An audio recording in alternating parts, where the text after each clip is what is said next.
اللہم صلی وسلم دائما ابدا علی حبیبک خیر الخلق کلہم۔ بجائے دماغ کے پہلے دل کے امتحانات، اور یہ تو اس امتحان گاہ کی جس میں اب وہ اتارا جاتا ہے پہلی منزل ہے۔ جانچنے والے جانچ لیں، پرکھنے والے پرکھ لیں، اور جس طرح سے جن جن امکانی شکلوں سے چاہیں جو کچھ اس کے اندر ہے اس کو باہر لانے کی کوشش کریں۔ اپنے اپنے معیاروں کو لے کر آؤ، اپنی اپنی کسوٹیوں کو لے کر دوڑو۔ کسو کس کو دیکھو کہ جس کو قدرت کے ہاتھوں نے خالص اور آلائشوں سے قطعاً پاک، بالکل صاف پیدا کیا ہے۔ صداقت و راستی، امانت و اخلاص کے سوا اس میں کوئی اور چیز بھی ہے؟ خوب کفگیریں مار مار کر دیکھو، کیا اس دیگ کا کوئی چاول کچا ہے؟ روشنی کی جو کرنیں اس کے اندر سے پھوٹ پھوٹ کر دنیا کو جگا رہی ہیں، گھورو، آنکھیں پھاڑ پھاڑ کر گھورو، خوردبینوں کو آنکھوں پر چڑھا چڑھا کر گھورو۔ تاریکی کا اس میں کوئی ریشہ ہے کیا؟ نبی مان لینے کے بعد کس کی ہمت تھی کہ اس قدسی سرشت کے امتحان کا اندیشہ بھی کرتا؟ یہی مصلحت تھی کہ 1 مہینہ نہیں، 2 مہینے نہیں، 2 سال بھی نہیں، بلکہ تم میں کون نہیں جانتا کہ مکی زندگی کے پورے 13 سال اس حال میں اس کو گزارنے پڑے کہ گویا اس کو کوئی نہیں مانے گا، گویا اس کو کوئی نہیں مانے گا۔ حالانکہ پھر اسی کو نہیں بلکہ اس کے ان کفش برداروں نے تقریباً اسی 12-13 سال کی مدت میں صرف جزیرۃ العرب نہیں بلکہ مشرق و مغرب، ایشیا و افریقہ کے لاکھوں میل کے رقبوں کو ایسے کروڑ ہا کروڑ انسانوں سے بھر دیا کہ گویا ان میں کوئی انکار کرنے والا تھا ہی نہیں۔ فاروق رضی اللہ عنہ کے 10 سالہ عہد حکومت تک پہنچتے پہنچتے ایسا ہو گیا جیسا کہ حبقوب نبی نے صدیوں پہلے کہا تھا۔ اسلامی فتوحات کا ذکر حبقوب کی کتاب میں۔ آسمان اس کی شوکت سے چھپ گیا اور زمین اس کی حمد سے بھر گئی۔ وہ کھڑا ہوا، اس نے زمین کو لرزا دیا، اس نے نگاہ کی اور قوموں کو پراگندہ کر دیا۔ قدیم پہاڑ ریزہ ریزہ ہو گئے، پرانی پہاڑیاں اس کے آگے ریزہ ریزہ ہو گئیں۔ زمین مدیان کے پردے کانپ جاتے تھے۔ ایک بڑا دعویٰ۔ اب دیکھو، خلوت کی اسی زندگی سے وہ ایک بڑے دعوے کو لے کر آتا ہے، ٹھیک اسی طرح آتا ہے جیسا کہ سلیمان علیہ السلام نبی نے کہا تھا۔ کوہ ہرا سے اترنے کا سلیمان علیہ السلام کی کتاب میں ذکر۔ وہ میرے محبوب کی آواز دیکھ، وہ پہاڑوں پر سے کودتے، ٹیلوں پر سے پھاندتے آتا ہے، اور پہاڑ سے اتر کر دنیا کے آگے اس نے حیرت سے بھرے ہوئے اس تجربے کا اعلان کیا۔ واقعہ اقرا کا ذکر الیسع کی کتاب میں۔ ان پڑھ کو کتاب دی گئی کہ اسے پڑھ، وہ کہتا ہے کہ میں ان پڑھ ہوں، پڑھ نہیں سکتا۔ غار حرا میں حق کا نظارہ۔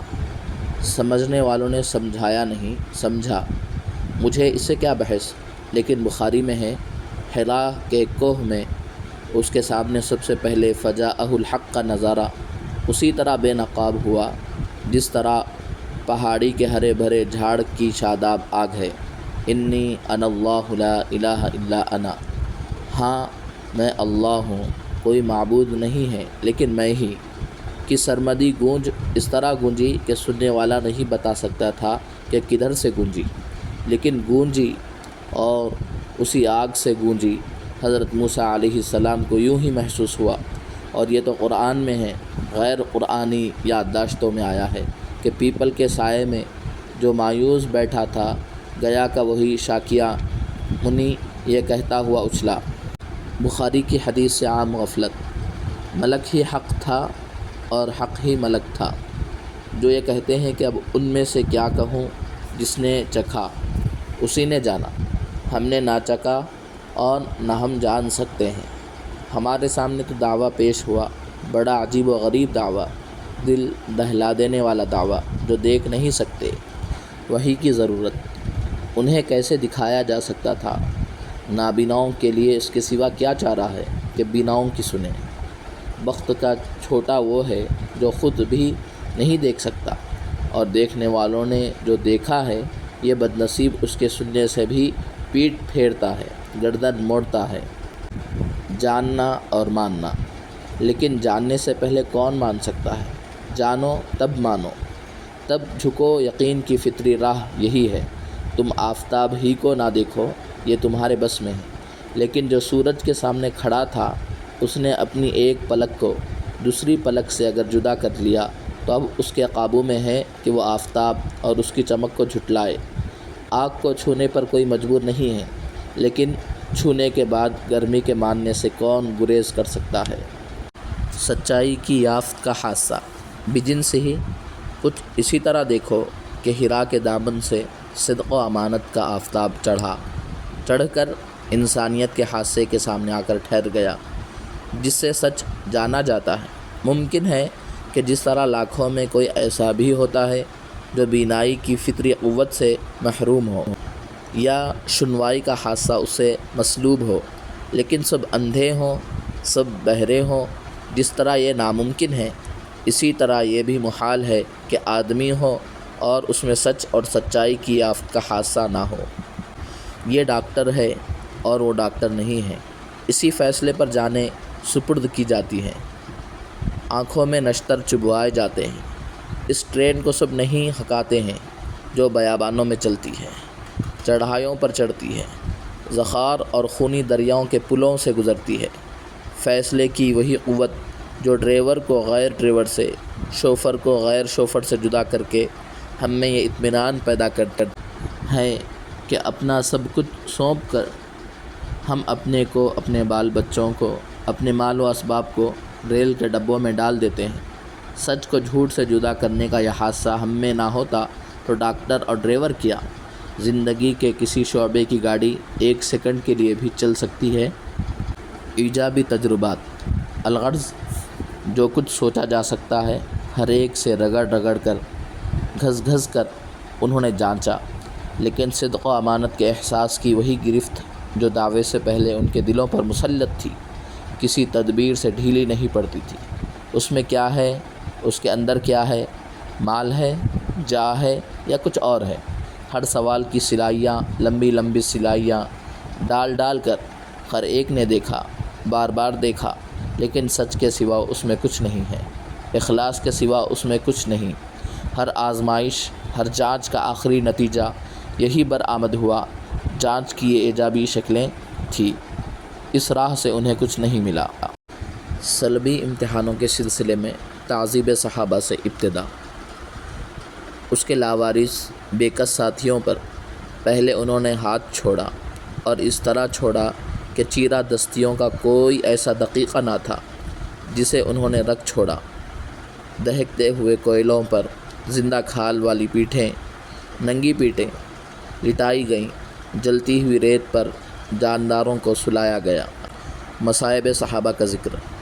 کتے جب مر جاتے ہیں تب ان کی ٹانگوں میں رسی باندھ کر مہتر گھسیٹتے ہیں، لیکن قریش کے مہتروں میں ایسے مہتر بھی تھے جنہوں نے جیتے جاگتے آدمیوں کے گلے میں رسیاں باندھیں، اور مکے کی گلیوں میں انہی رسیوں کے ساتھ وہ گھسیٹتے گئے۔ گرم پتھروں پر کھلے بدن کے ساتھ کوڑے مار کر، سچ کو چھوڑ کر جھوٹ بولنے کے لیے تڑپائے گئے، تل ملائے گئے، چٹائیوں میں باندھ کر ناک کی راہ سے تیز و تند ایندھنوں کا دھواں پہنچایا گیا۔ تعذیب صحابہ کا مقصد جن پر گزر رہی تھی ان کا جو کچھ امتحان تھا ظاہر ہے، لیکن واقعہ یہ ہے کہ جس رؤوف و رحیم فطرت طیبہ میں جنبش پیدا کرنے کے لیے یہ طوفان اٹھایا گیا تھا، اس کے صبر مطلق اور سکون تام کے لیے یہ بڑا اور سخت کڑا امتحان تھا۔ اس کے سوا جو وہ اپنے اندر بتاتا تھا، اگر کسی چیز کا ادنا شائبہ بھی ہوتا تو اس کے لیے، اس کے رقیق قلب، گداز دل کے لیے یہ منظر ناقابل برداشت تھا، لیکن سب کچھ ہلا دیا گیا اور پوری طاقت کے ساتھ ہلا دیا گیا، مگر جو سچائی کی چٹان پر بٹھایا گیا تھا بجز آنکھوں میں آنسو بھر لانے کے اس میں کوئی جنبش نہ ہوئی۔ والدین عمار رضی اللہ عنہ کے مصائب اور آن حضرت صلی اللہ علیہ وسلم کی بے قراری۔ بوڑھی غریب بےکس عورت کے سر پر انگارے رکھے گئے، اس کے سامنے اس کے شوہر کے سینے میں برچا کھونپا گیا۔ حضرت عمار رضی اللہ عنہ کی والدہ اور والد کی اس جگر شگاف حالت کو دیکھ کر زبان میں اضطراراً حرکت پیدا ہوئی، لیکن اس حرکت میں سے جو آواز آئی وہ صرف یہ تھی: عمار کے گھر والوں، اللہ تم پر رحم فرمائے، تنگی کے بعد کچھ دور نہیں ہے کہ اللہ تعالیٰ فراخی پیدا کرے۔ تعذیب صحابہ کی انتہا جلا وطنی پر۔ چڑیوں کے بھی گھونسلے ہوتے ہیں جن میں وہ پناہ لیتی ہیں، اور سانپوں کی بھی بابنیاں ہوتی ہیں جن میں وہ چھپ کر رگیدنے والوں سے اپنی جان بچاتے ہیں، لیکن دعوے کے زور کو توڑنے کے لیے ستم کے جو پہاڑ جن غریبوں پر توڑے جا رہے تھے ان کے پاس تو وہ بھی نہ تھا۔ ان میں بڑی تعداد ان غلاموں کی تھی جن کا نہ اپنا گھر ہوتا ہے اور نہ در، یا ایسے تھے جو دوسروں کے سہارے زندگی بسر کر رہے تھے۔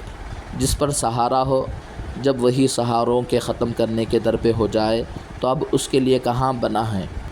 اتنا سرمایہ بھی نہیں تھا کہ عرب کے اس ٹاپو کو چھوڑ کر خدا کی لمبی چوڑی زمین میں کسی اور جگہ اپنے سجدوں کے لیے جگہ پیدا کریں۔